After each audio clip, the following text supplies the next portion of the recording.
Welcome back, Rosebuds. Today we have some seriously spooky camping and wilderness horror encounters.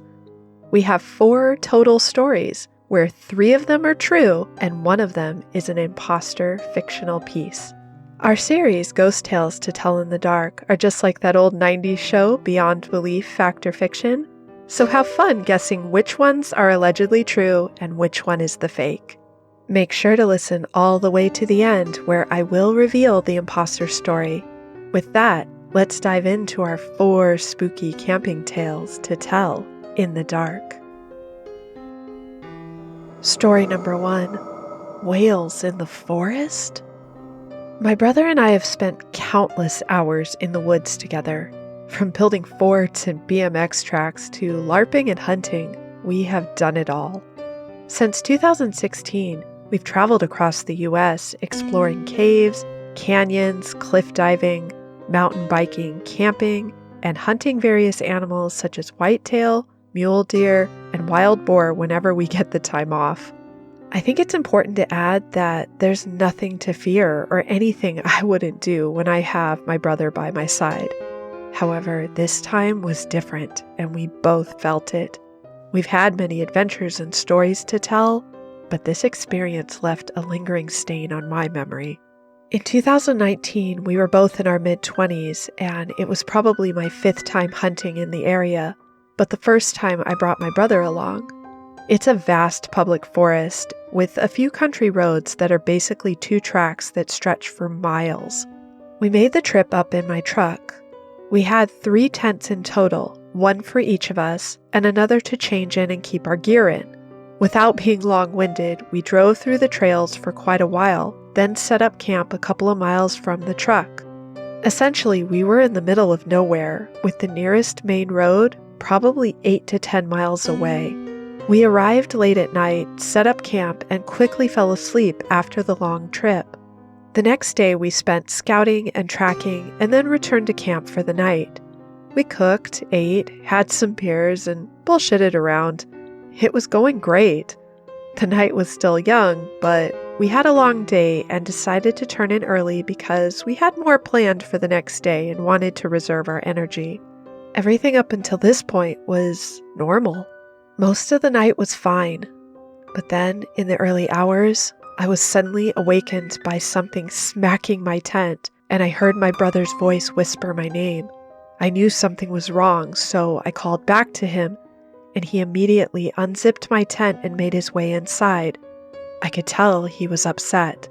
When I asked him what was wrong, he grabbed my shoulder and told me, "Shh." The sun hadn't risen yet, so I think it was around 4:30 a.m. We sat in my tent, and what we heard still confuses me to this day. Soft at first, then getting louder. I can only explain it as whale sounds. Different tones of extremely loud noises, and I could feel these reverberating throughout my body. It would come and go, but there would only be a few seconds of silence in between the sounds. It went from high-pitched squeals and everything in between to very low sounds that had literal ground-shaking reverb. Regrettably, I didn't think to grab my phone or record anything that was going on because I was dumbstruck and terrified. What I was hearing didn't seem real, and in that moment, I was paralyzed. The sound went on until daylight started to break. I believe it might have been an hour, but I'm not really sure. Neither of us spoke. The next part won't make sense, and it's hard to describe. I had a feeling like energy around me, almost like my body was covered in white noise. It wasn't even minutes after the sound stopped that it started to rain, and it ended up being one of the craziest thunderstorms I've ever encountered while camping. Another oddity about the rainstorm is the forecast didn't predict or account for any rain the days we were going to be there for the trip. When it stopped raining, we got out of our tents and were further shocked to find that all the stakes for the gear tents were completely ripped out of the ground. My brother and I's tents had stakes ripped up as well. Those things were the long, heavy metal ones, and they'd been driven into the ground with an axe. It would have taken some insane force to unearth them. My brother dismisses the incident and won't even talk about it. He passes it off as machinery being dragged, but we were out in the middle of nowhere. That makes no sense at all. We both shared the same feeling of fear and dread. Despite how terrifying this experience was, I am glad my brother was there. Otherwise, I might have thought I was having a psychotic break, thinking I was losing my mind. Story number 2, A Rake by the Lake. Let me tell you, Pennsylvania has some creepy shit in the woods there. I came from a wealthy family, and every year, my parents would ship me off to some remote location for a month while they were on their own luxurious vacations. I never wanted to go to summer camp. I was a bookish kid and never really fit in with the other girls. They would always tease me for reading instead of gossiping or painting their nails. The camp was located in a dense forest miles away from civilization. It was an old rustic camp that looked like it had been around for decades. The cabins were made of wood with creaky floors and small windows that let in just enough light to see. The lake was murky and dark, with a small dock that jutted out into the water. There were canoes and kayaks lined up along the shore, waiting to be taken out for a paddle. It was that quintessential summer camp you'd see in 80s horror movies. Yeah, not kidding. The days were also filled with typical activities like hiking, swimming, arts and crafts. I was never good at any of them, but I went along with it because it was expected of me. I spent most of my time in the library reading books by the dim light of a lamp. It was my only refuge from the constant noise and chatter of the other girls. I didn't even care that the library didn't have that many books. One night, my cabin mates convinced me to sneak out with them to go skinny dipping in the lake. I didn't want to go, but I didn't have many friends and didn't want to be left out. We tiptoed out of our cabin, trying to be as quiet as possible. The air was thick with the scent of pine needles and the sound of crickets. As we got closer to the lake, we heard noises of someone near the lakeside by the canoes. We thought for sure another cabin of girls had the same idea. However, as we got closer, we saw a creature lurking in the shadows. It was tall and slender, and it seemed like it had razor-sharp claws and glowing eyes. We froze in terror, unsure what to do next. The creature started to move towards us, and we knew we had to run. We sprinted back to our cabin, our hearts pounding in our chests. We slammed the door shut behind us, panting and gasping for breath. From that night on, we never left the safety of our cabin after dark. We slept with the lights on and barricaded the door with furniture. We didn't tell anybody about what we had seen, afraid they would think we were crazy. Looking back on it now, I realize maybe it was a trick of the light or some wild animal that we mistook for something more sinister. I can't lie, I am a sucker for the paranormal, and I believe we encountered something that night. I think it could have been a pen crawler or even a rake. I'm unsure. Now that I'm an adult, I do look back on those summers with a mixture of nostalgia and dread. It was a time of growth and exploration, but also loneliness and isolation. I am grateful for the memories, but I'm also glad that I never have to go back to that creepy old camp ever again. Story number 3, Stargazing. There's not a whole lot that happened, but it was quite a spectacle. My family and I were stargazing one night when I was about 10 years old.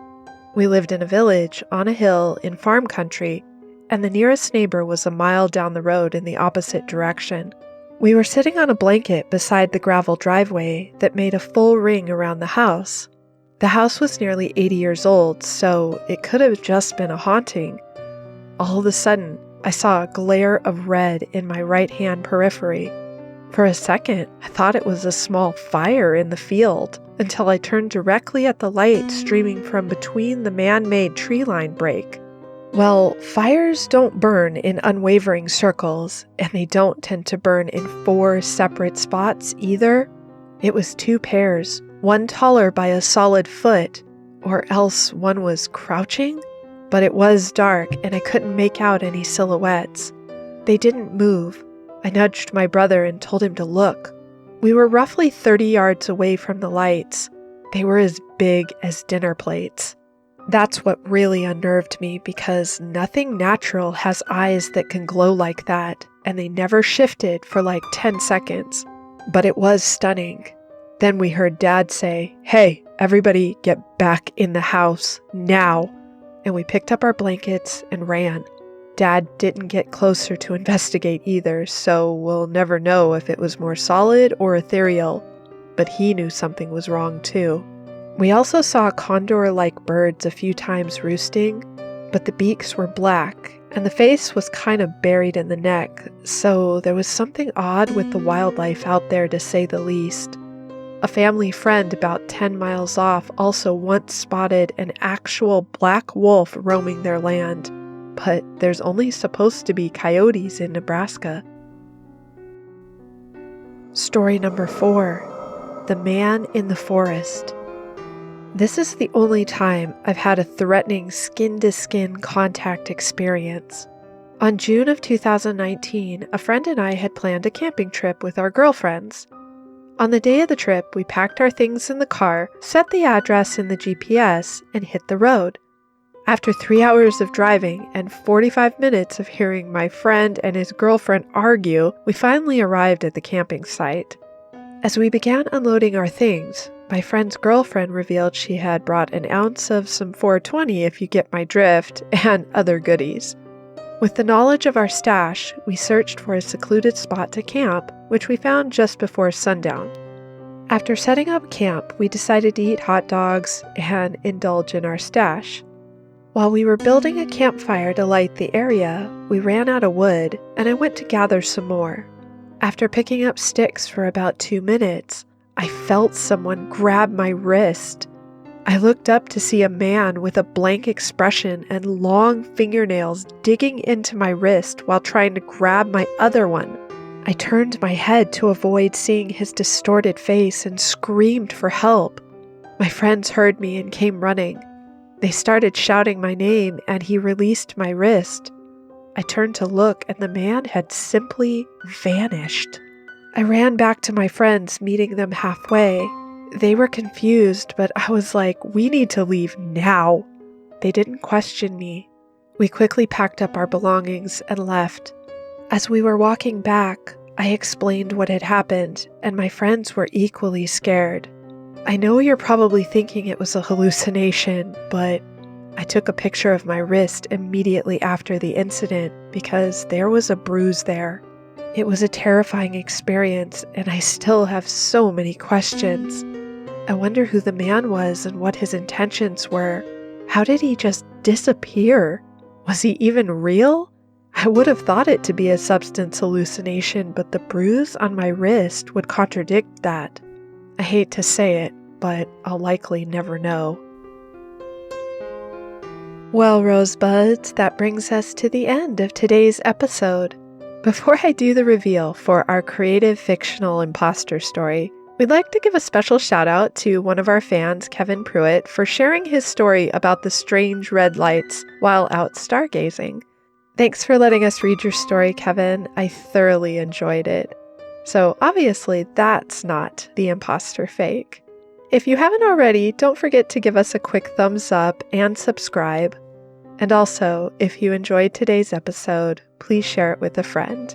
All right, no more delays. On to our imposter story reveal.